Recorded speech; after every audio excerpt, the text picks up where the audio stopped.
Hello, Symposius. I'm Dr. Angela Puca, Religious Studies PhD and University Lecturer, and this is your online resource for the academic study of magic, esotericism, paganism, shamanism, and all things occult. If you're fascinated by fairies, their history, and folklore, you're gonna love this episode because that's just about what we're gonna talk about. Fairies, in both scholarly inquiry and vernacular imagination, persist as one of the most enigmatic and culturally charged categories of supernatural beings in Western folklore. They defy easy definition, morphing across historical epochs, regional traditions, and epistemological frameworks. The term fairy itself is fraught with semantic instability, encompassing an array of entities, from the diminutive and whimsical sprites of Victorian children's book to the terrifyingly powerful as she of Gaelic cosmology. This plurality resists any monolithic classification, yet the enduring presence of fairies across cultures and centuries testifies to their profound resonance within the human psyche. The allure of fairies lies in their liminality. As beings situated at the borders of human society, they inhabit a space neither wholly divine nor demonic, neither entirely natural nor supernatural. They dwell in thresholds, mounds, mist, twilight, liminal seasons, and serve as mediators between the seen and unseen worlds. Robert Kirk, the 17th century Scottish clergyman, whose secret commonwealth remains a cornerstone of fairy studies, describes fairies not merely as folkloric curiosity, but as part of a coherent metaphysical worldview. For Kirk, the fairies constitute a middle nature betwixt man and angel, existing in a parallel world accessible through altered states or supernatural perception. What he and his Gaelic speaking contemporaries called the second sight. This intersection of folklore, cosmology, and mystical experience has led modern scholars such as Dennis Gaffin to consider fairies through the lens of transpersonal anthropology. Gaffin's ethnographic work in rural Ireland uncovers a spiritual ecology wherein fairies are neither quaint vestiges of pre-modern superstition nor simple psychological projections, but rather ontologically real presences within the life worlds of believers. Encounters with the good people are interpreted as meaningful engagements with the numinous, encounters that often entail moral, ecological, or spiritual messages. At the same time, the term fairy carries the burden of a long literary and ideological history. As Sabina Mayoko argues, modern pagan engagements with fairies are deeply indebted to the processes of taming and aestheticizing that began in the 12th century and reached their apotheosis in the Romanticism of the 19th century. This trajectory saw the once dangerous and unpredictable beings of folklore transformed into ethereal, childlike figures, apt symbols for Victorian idealization of innocence and domesticity. The Cottingley fairy photographs exemplify this shift. What had once been a source of dread and complex social negotiation became, in the popular imagination, a whimsical spectacle. Yet, this domesticization has never been total. Even in the most saccharine literary representations, the trace of the uncanny remains. Mayoko notes that fairies behave a little bit like cats. They both are and are not domesticated, dwelling perpetually in a liminal state at the edge of human society. This ambiguity, at once alluring and disquieting, undergirds their appeal. Fairies are neither wholly assimilated into the Christian angelic hierarchy nor fully expelled into the demonic. They remain an uncategorizable residue in the taxonomy of spirits, representing perhaps a cultural memory of animist and pre Christian ontologies that persist beneath the surface of modernity. The intellectual legacy of Catherine Briggs has as well been instrumental in shaping the modern understanding of fairies. Her encyclopedic work assembled a vast compendium of folk beliefs, presenting fairies as a coherent, if internally diverse, supernatural taxonomy. Yet, even her systematized approach reveals the irreducibility of fairy belief. As Simon Young critiques, while Briggs brought structure and visibility to British supernatural traditions, the taxonomic ambition itself risks misrepresenting the fluidity and dialectical variation that characterizes fairy lore. Nevertheless, Briggs' narrative approach foregrounds the experiential and affective dimension of fairy encounters, keeping alive the oral sensibility of fairy storytelling. In some, the enduring allure of the fairy folk lies not only in their folkloric diversity, but also in their capacity to mirror and challenge human categories of belief, morality, identity, and the sacred. They persist because they are unresolved symbols of an older cosmology, always on the verge of vanishing, and yet continually re emerging, refracted through new lenses in each generation. Whether feared, venerated, or romanticized, fairies function as cultural barometers of the human relationship to the unknown. And their study offers a portal into the deeper structures of myth, society, and consciousness. Before we get deeper into the history of fairies, I'd like to remind you that this project of delivering free academic scholarship on everything esoteric, including fairies, can only exist thanks to your support. So if you have the means and want to support my project and keep it alive, I would highly appreciate it if you consider supporting me with one-off PayPal donations by joining my fantastic and ever-growing Patreon community. We have monthly lectures, a book club, a Discord server. You can get one-to-one conversations with me. There's lots going on, so definitely recommend that. You can also support me on Coffee and checking out my services at drangelapuka.com. Also, don't forget to sign up for my newsletter because that's the uncensored, non-algorithmic dependent way of being in contact with me. So now that the symposium keeping is out of the way, and I really, really thank you for considering supporting my work. Let's go back to our topic. Fairy belief in the British Isles and broader Celtic world cannot be understood apart from its pre-Christian religious and cosmological context. The beings we now refer to as fairies are the inheritors of a complex landscape of ancient metaphysical concepts, ancestral veneration, and mythological frameworks that long predate Christian demonology or literary reinvention. In the Irish and Scotic Gaelic tradition, the Eoshi, literary people of the mounds, are not merely diminutive spirits or tricksters, but entities bound to the land and closely associated with ancient burial sites, sacred hills, and liminal natural spaces. These associations link them both to the dead and to the pre Christian pantheon of gods. A central thread in this belief is the idea that fairies are either the remnants of the old gods, diminished in stature and power after the Christianization of Ireland, or a separate order of non human otherworldly beings. In Irish mythology, the Tuatha De Danann were depicted as divine beings skilled in magic, craftsmanship, and sovereignty. Following their defeat by the Liaisons, they are said to have retreated into the She, the Hollow Hills, which came to serve as portals to the other world and became synonymous with fairy habitations.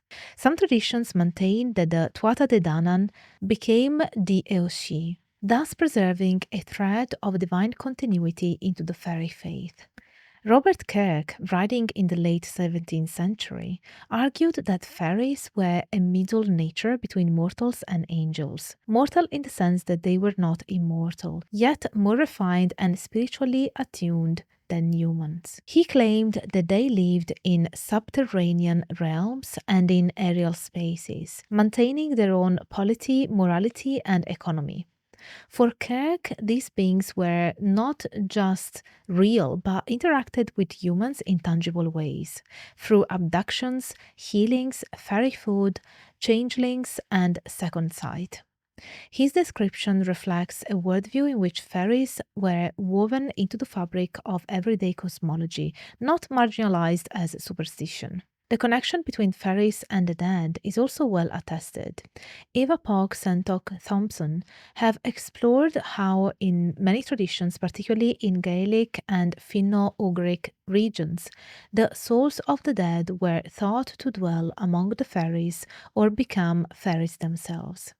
Thompson, drawing from Irish tradition, suggests that the Aishi occupy a thanatopic position, acting as liminal guardians between the living and the dead.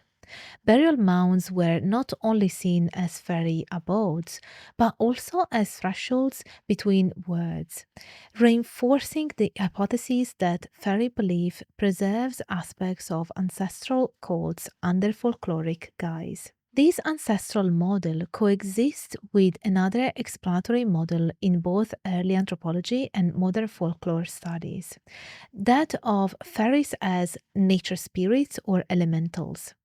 Evans Wendt, though influenced by theosophical thought, recorded a significant number of oral testimonies suggesting that fairies were linked to natural features, rivers, trees, rocks, and winds.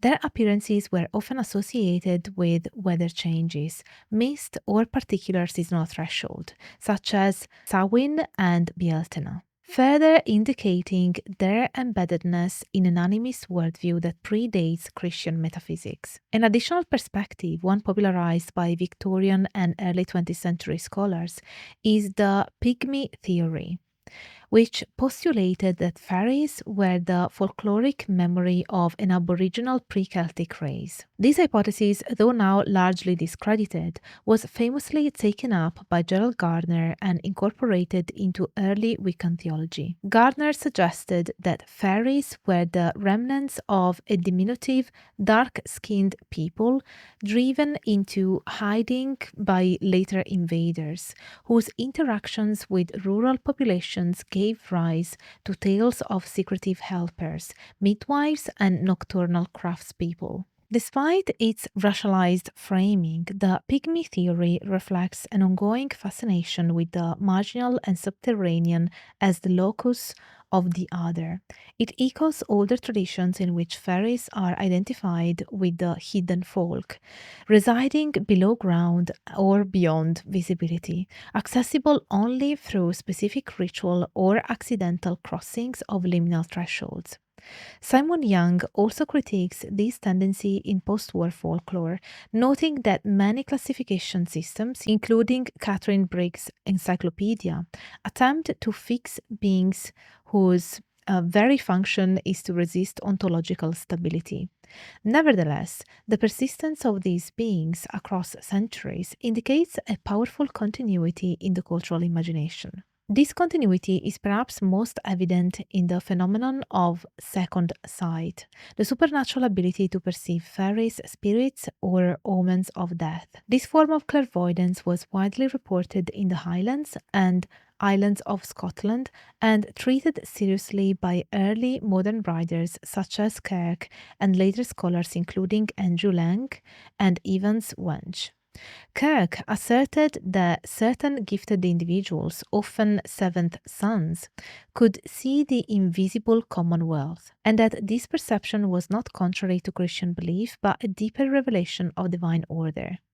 Indeed, he interpreted fairy belief not as heretical or demonic, but as the residue of an older cosmology that had been partially integrated into post-Reformation Protestant theology. So we can say that the historical origins of fairy belief really reflects a layered and polyvalent tradition. Fairies have functioned variously as ancestral spirits, deposed deities, liminal guardians, and elemental beings. What unites these roles is the consistent positioning of fairies on the thresholds between the human and the divine, the living and the dead, the natural and the supernatural. This positioning helps explain their enduring power and adaptability. While mythological and theological interpretations of fairies offer important insights into their historical and cosmological significance, it is in vernacular folklore and ethnographic accounts that we encounter fairies as lived presences, beings actively negotiated, feared, venerated, and sometimes befriended within rural communities. Folklore provides us not only with clarifications and motives, but with an effective and phenomenological register through which people have experienced and interpreted the supernatural in everyday life.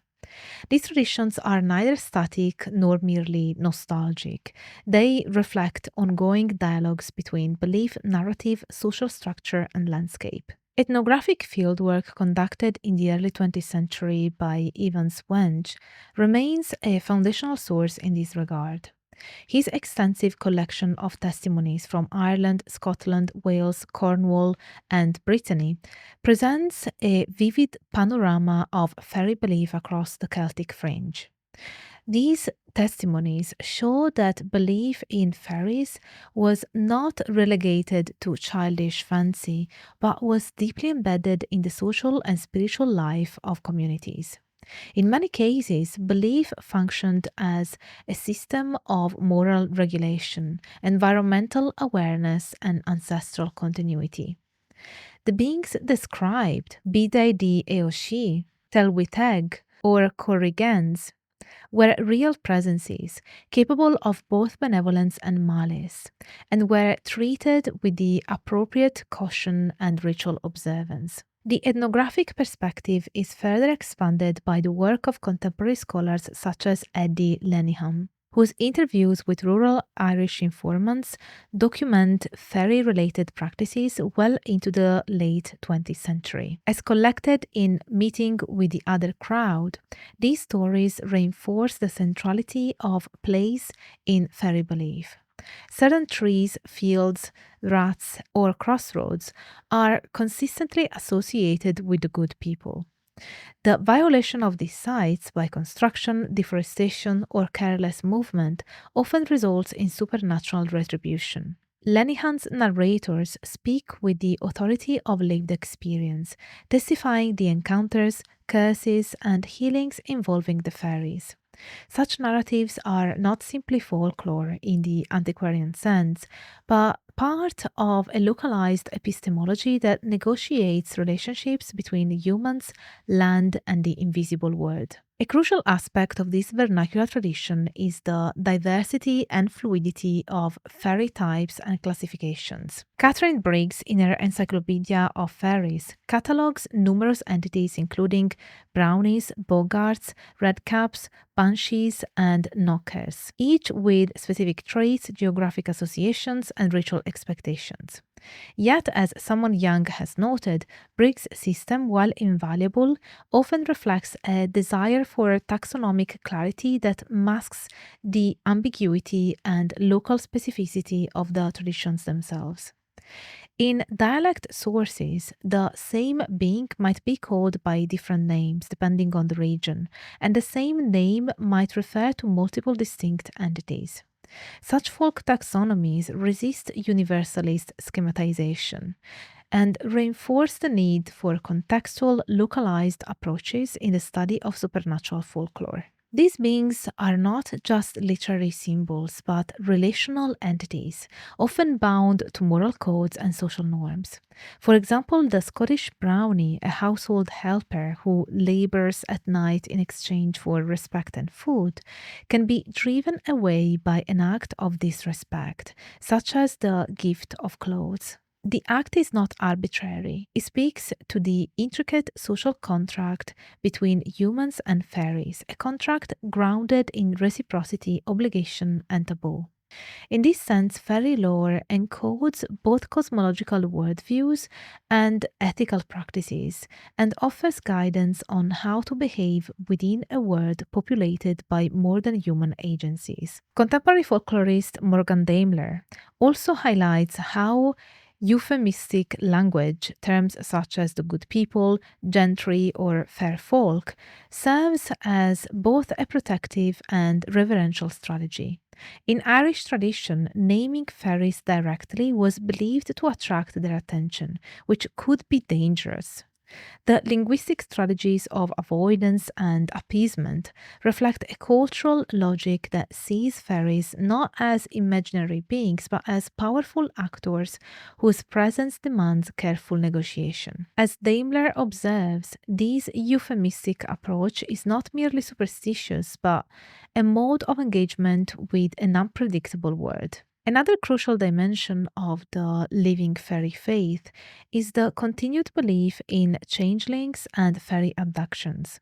In rural traditions, fairies were often thought to steal human infants, especially those who were sickly, beautiful, or left unattended, and replace them with a changeling, a sickly, uncanny double.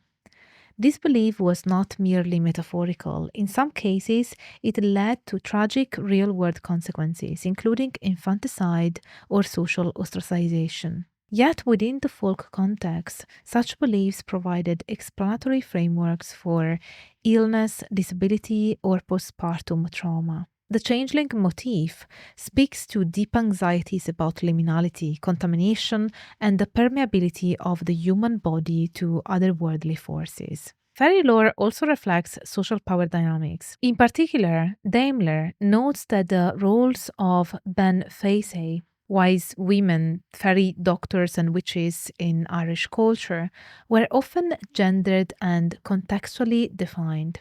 While fairy doctors were generally respected as healers who worked with fairy knowledge for the community's benefit, witches were seen as using similar knowledge for selfish or harmful purposes. The ambiguous source of this knowledge, the other crowd, meant that the moral valence of the practitioner's actions could shift depending on outcomes and social perception. Thus, fairy lore not only reveals beliefs about the supernatural, but also mediates social tensions, particularly around gender, authority, and marginality. In sum, the ethnographic and folkloric record presents us with a robust and evolving tradition of fairy belief, one grounded in lived experience, oral transmission, and relational ontology. Fairies in this context are not passive mythic residues, but active participants in the social and spiritual life of communities. They are embedded in landscape, encoded in language, and entangled in the everyday practices through which people navigate uncertainty, boundary crossing, and the unseen dimensions of the world. Among the most evocative and persistently troubling aspects of fairy tradition are the intimate and often perilous encounters between humans and fairies.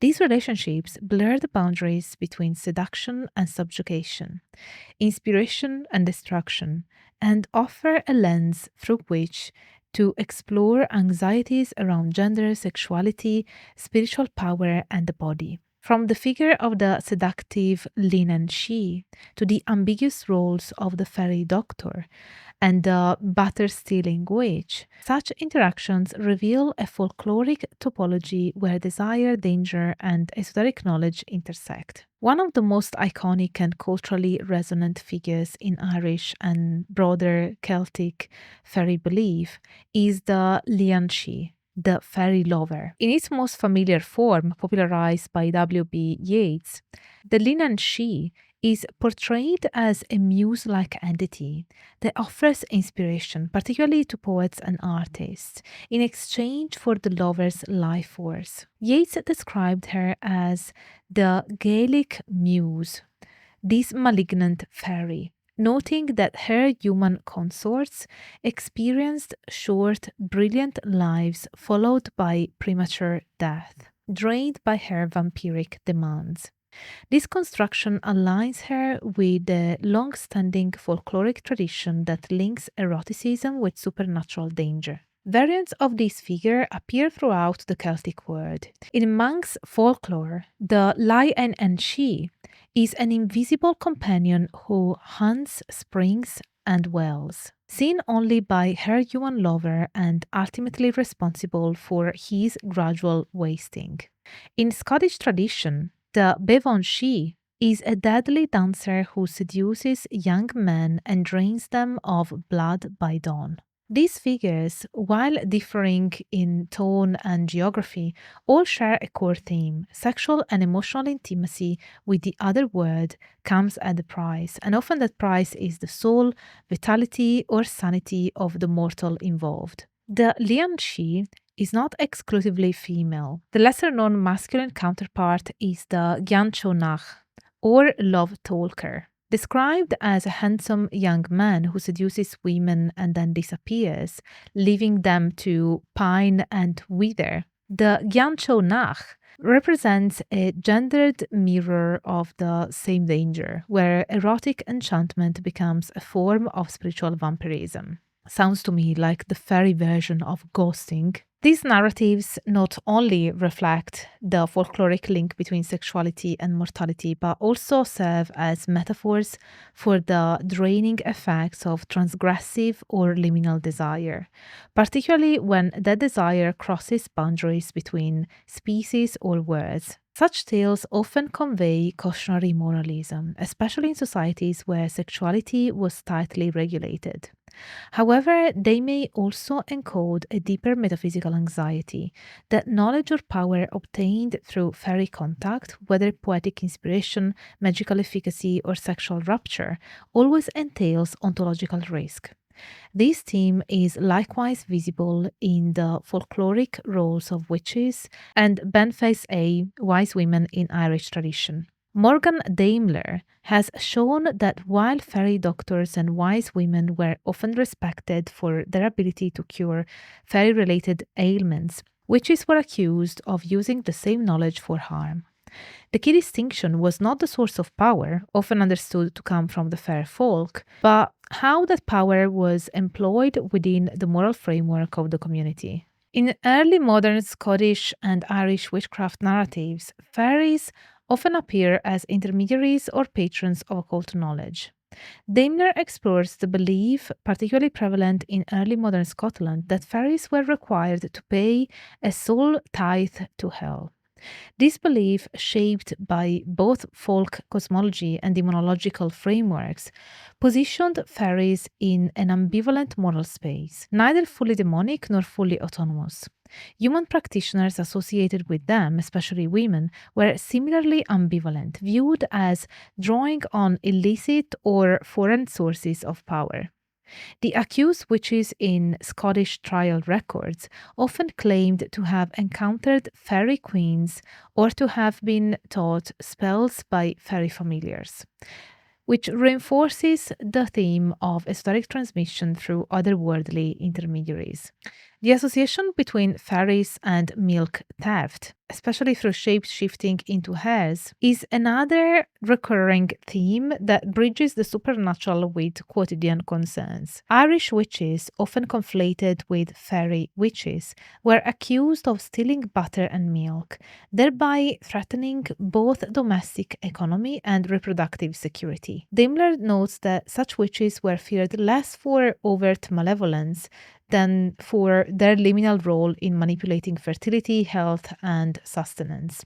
Powers often attributed to their dealings with fairies. These narratives reflect not only economic anxieties, but also broader concerns with boundaries between humans and animal, nourishment and deprivation, and female power as either generative or destructive. Even in modern accounts, the experiential dimension of these dangerous liaisons continues. In a recorded interview, historian Ronald Hutton recounted a personal encounter with a being he later identified as a Lianshi. She appeared as a beautiful woman walking silently beside him on a deserted road at night. Hutton later recognized this experience as conforming to traditional patterns, where the lianshi has no power if the mortal does not speak, but can bind them through a single word. His testimony illustrates how fairy encounters remain meaningful and interpretable through traditional motives, even within the framework of modern rationalist or academic identities. These dangerous liaisons complicate any romanticized view of fairies. They reveal instead a richly textured world in which human beings engage with the other at significant cost. Whether as lovers, witches, or visionaries, those who cross into fairy domains risk being altered, consumed, or exiled from the human community. Yet for many, this risk is worth the price. For to consort with fairies is also to touch the numinous, to access knowledge or power beyond the mundane, and to participate in a drama far older than any single tradition. Now let's cover the evolution of the perception of fairies. The image of the fairy has undergone a profound transformation over the past several centuries and evolved from a feared and liminal being in folk cosmologies into a benign romanticized figure in literature, art, and popular culture. This process of domestication, beginning in the medieval period and accelerating through the Enlightenment and Victorian eras, has fundamentally altered the cultural function and metaphysical valence of fairies.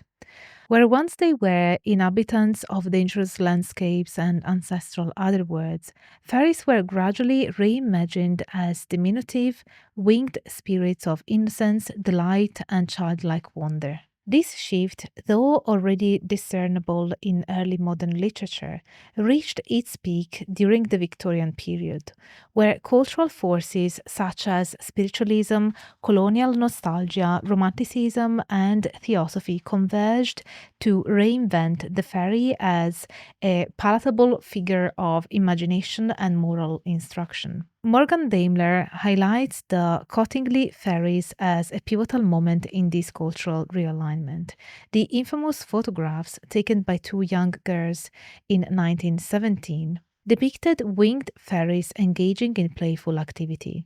Despite later confessions that the images were faked, they captivated the public imagination and won the endorsement of notable figures such as Arthur Conan Doyle, who saw them as evidence of spiritual truths.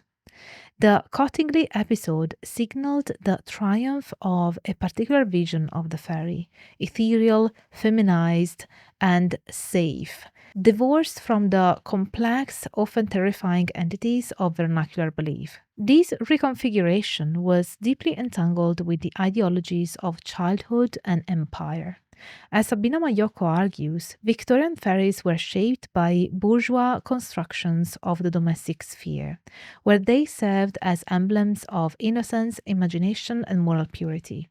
In literature, these fairies were often associated with garden settings, seasonal cycles, and floral imagery, manifesting a kind of sanitized animism that reflected the aesthetic values of the age. Yet, this seemingly benign transformation masked a profound shift. Fairies were no longer agents of liminal wisdom or otherworldly power, but had become symbols of fantasy and escape, especially for children. Their wildness had been tamed, their ambiguity erased. And on that note, I'd like to remind you that we're going to have a Magus lecture for Magus and higher tier patrons on my Patreon on Sunday, the 20th of April at 4 p.m. UK time or 11 a.m. Eastern time. And we're going to talk about this book specifically, about Carol Silver's book, Strange and Secret Peoples. So if you want to learn a bit more about fairies and explore the content of this book in particular, join my Patreon at Magus or higher tier. And if you cannot make it to the live lecture with me and the others, you will still be able to access the recording of that lecture, as well as, I think now we have like over 70 past lectures. So I'm sure that you will find lots of academic fun and knowledge there. Thank you for considering, and I hope to see you there. Now we can go back to more history and evolution of the fairies. Obviously, we can never miss Theosophy when it comes to evolution of any esoteric topic or entity. So Theosophy also played a significant role in reshaping fairy ontology. Theosophical thinkers such as Geoffrey Hodgson and Helena Blavatsky promoted a model of fairies as etheric beings inhabiting subtler planes of existence, beings that could be accessed through clairvoyant vision and spiritual discipline. This conception merged folkloric motifs with Eastern metaphysics and esoteric science, and embedded the fairy within an evolutionary cosmology aligned with the theosophical project of universal synthesis. As Mayoko notes, this reinterpretation of the fairy as a spiritual nature being remains influential within contemporary paganism and New Age movements, and often supplants earlier folkloric understandings grounded in reciprocal obligation and local landscape. Yet, as Richard Sagg reminds us, the historical record resists this sentimental vision. In Fairies, A Dangerous History, Sagg excavates the darker, more ambivalent traditions of fairy belief, reminding readers that even as literary and artistic representations were sweetening the fairy, rural folk continued to describe abductions, disappearances, changelings, and encounters marked by fear and reverence. The Victorian transformation, while culturally dominant, never fully displaced these traditions, particularly in regions such as rural Ireland, where the fairy faith retained its older contours well into the 20th century. The literary dimension of this transformation is particularly evident in the emergence of the fairy tale as a distinct genre.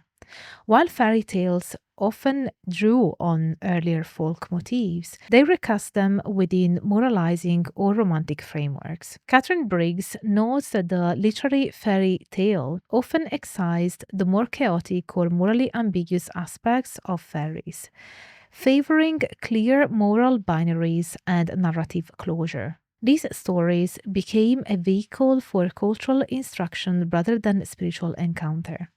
Simon Young critiques this process as part of a broader systematization and sanitization of supernatural lore, whereby the inherently unstable and dialectic nature of fairy belief was reshaped into a normative and consumable form. This cultural domestication of fairies coincided with, and in some cases reinforced, the decline of belief in fairies as ontological beings.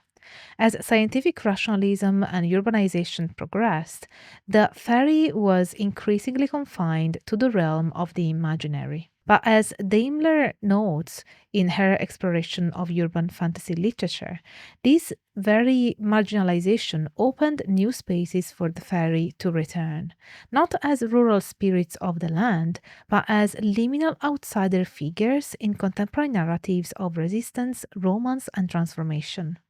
In contemporary fiction, particularly within the genres of urban fantasy and paranormal romance, fairies have often been recast as anti heroes or subversive figures.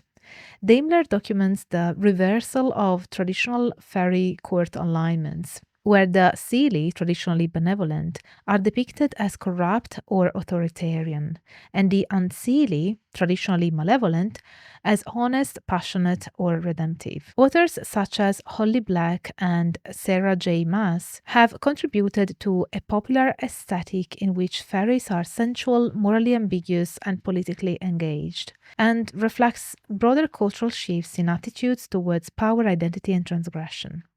These fictional reconfigurations have fed back into spiritual discourses, with some practitioners drawing inspiration from fantasy literature as a means of reconstructing fairy beliefs. Thus, the evolution of fairies from folk beings to romanticized figures and then to postmodern anti heroes illustrates not only their cultural malleability but also their enduring symbolic potency.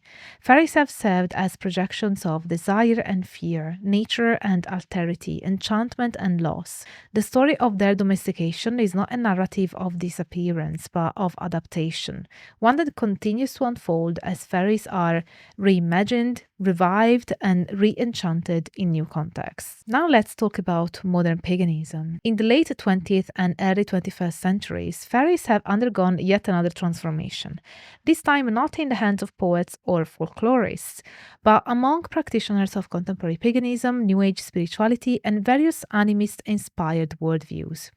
These movements have re-engaged with fairy lore, re-enchanting the landscape through ritual, personal gnosis, and reinterpretation of traditional materials.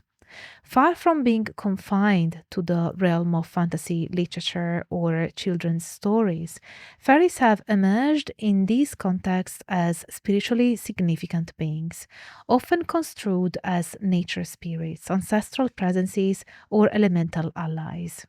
This modern revival, however, is not a straightforward return to historical tradition, but a syncretic and dynamic negotiation between folklore, esotericism, and lived spirituality. Sabina Mayoko, in her studies of fairy belief among contemporary pagans in the United States, observes that fairies have become central figures in the metaphysical cosmologies of Wiccans, Druids, and eclectic practitioners. These modern spiritualities draw on a wide range of sources, including Celtic folklore, Victorian literature, Theosophy, and neo shamanism, to construct a worldview in which the other crowd are viewed not as tricksters or threats, but as co-inhabitants of the natural world who may be approached for guidance, healing, and companionship. Mayoko argues that this reconfiguration reflects broader trends within contemporary paganism, particularly its emphasis on ecological consciousness, individual agency, and experiential engagement with the unseen. This is echoed in Morgan Daimler, who approaches fairy belief from within a reconstructivist pagan framework. Daimler critiques both the romanticized view of fairies as benevolent nature spirits and the folkloric view of them as solely dangerous or capricious. Instead, she argues for a nuanced ontology in which fairies are seen as independent spirits with their own moral codes, social structures, and spiritual hierarchies.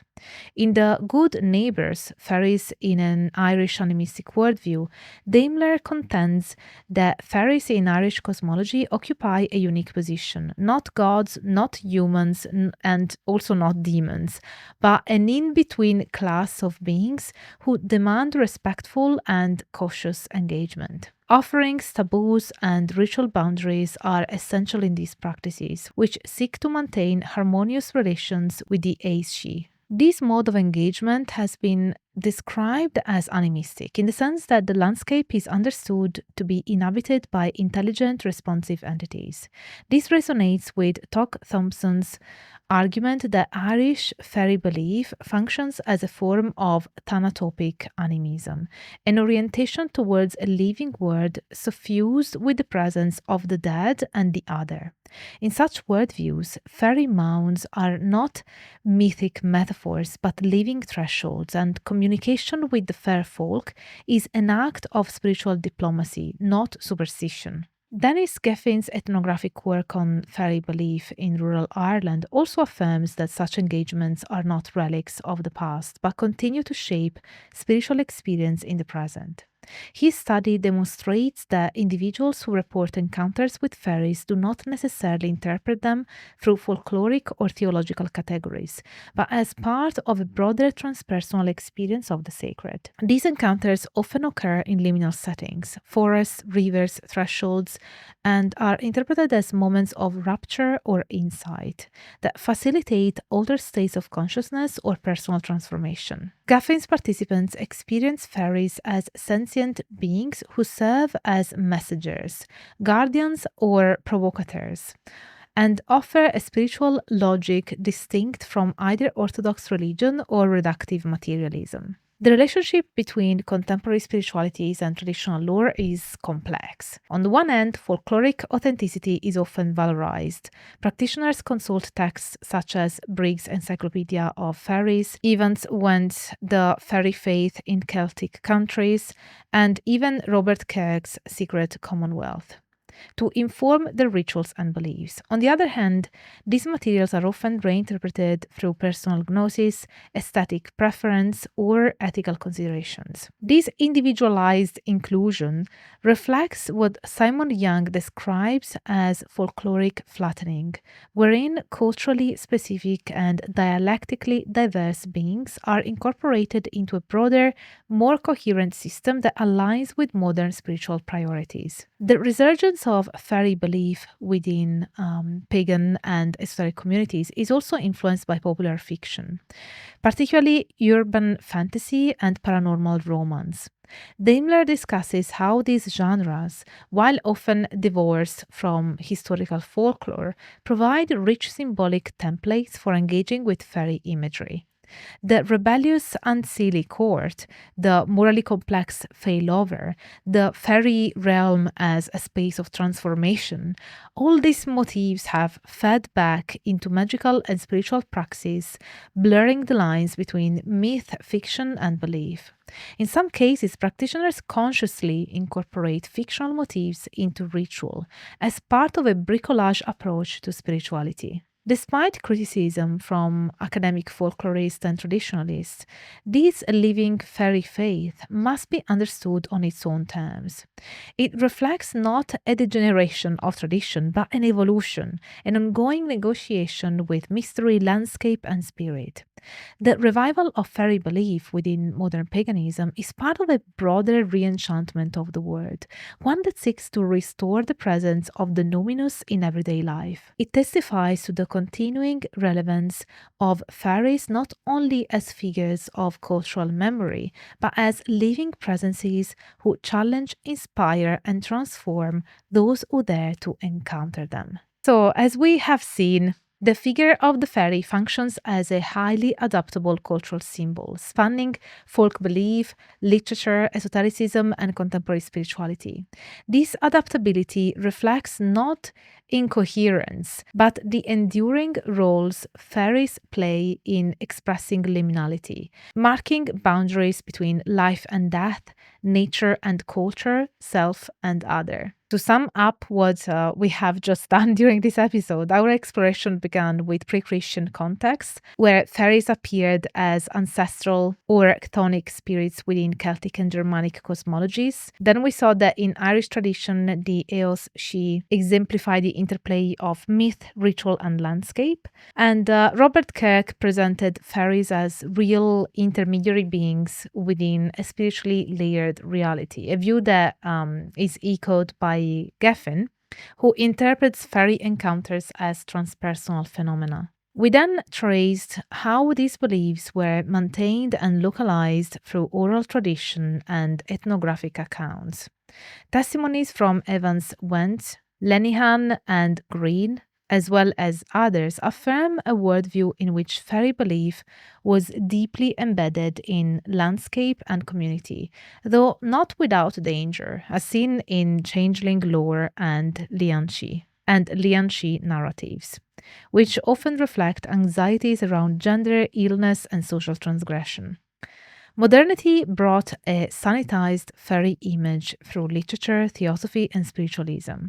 The Cottingley fairies, Conan Doyle, and Victorian art reshaped fairies as benign figures aligned with idealized childhood and racialized aesthetics, though these often obscured their older, more ambivalent roles. In contemporary pagan and esoteric revivals, fairies have re-emerged as spiritual beings, whether as animistic entities or subjects of visionary experience. Ultimately, fairies appear not as static relics, but as cultural barometers, symbols that register shifting spiritual, social, and ideological landscapes. Their mutable nature ensures their continued resonance across time, belief systems, and imaginative traditions. To conclude, I invite you to consider: What does the persistence of fairy belief tell us about the nature of belief itself? Are fairies simply projections of psychological or cultural concerns,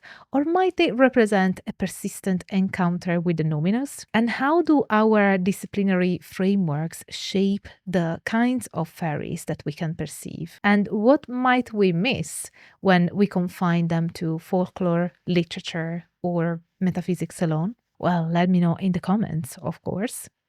And also, don't forget to sign up for my newsletter. You see the QR code here. And there's also going to be a link like for all ways to support me in the info box, bio, and everywhere pretty much. So this is my bibliography in case I cannot put it all in the description box. And thank you to Andrew Reitenmeyer for being my research assistant as always. So I really hope that you enjoyed this episode, and I definitely want to know in the comments what you thought about it. If you like this video, don't forget to smash the like button. And if you have the means to support my work and keep it alive, I would very, very, very much appreciate it if you'd pledge to my Patreon at any tier really, but you will see that I offer different things at different tiers. So check out my Patreon to find out what is the tier that you might be most interested in. But you will definitely join a fantastic community besides helping me keep this project alive. You can also send me donations on PayPal, Coffee. You can join YouTube memberships. Check out my services at drangelapuka.com. So you can get tutoring sessions, one-to-one conversations with me. You can get my courses, a translation of Isabella Cortese's alchemical book. So there's a lot there, so check it out. And thank you for considering. You are my fancy sponsor. So if you help this project, that's how it's gonna stay alive. So yeah, again, if you liked this video, don't forget to smash the like button. That's always important. Go and smash it now. Subscribe to my channel if you haven't already, and activate the notification bell so that you always get a notification when I upload a new video or I'm live. Leave me a comment and leave me a fairy emoji. I bet that you all have a fairy emoji. I always get you guys complaining that you don't have the emoji that I ask for, but everybody must have a fairy emoji, right? So leave me a fairy emoji if you got until this point of the video. And if so, you are fantastic. You are so committed to your learning. You should really be proud of yourself. And yeah, share my video around to anybody who might be interested in the history of fairies or any other video on my channel. That's how our symposium can grow. And thank you all so much for being here. I really hope that you stay tuned for all the academic fun. Bye for now.